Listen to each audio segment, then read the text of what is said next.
What's the meaning of April Fool?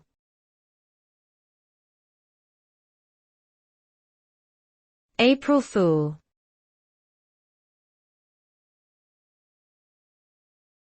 April Fool.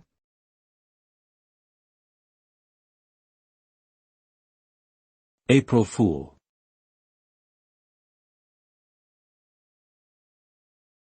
April Fool.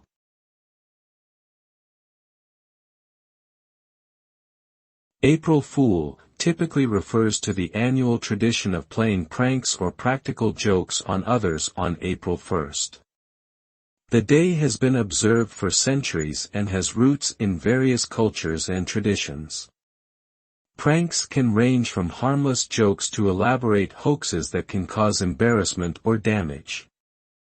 While the intent is usually humorous, it's important to consider the feelings and safety of others when planning pranks. Some people may find certain jokes offensive or distressing.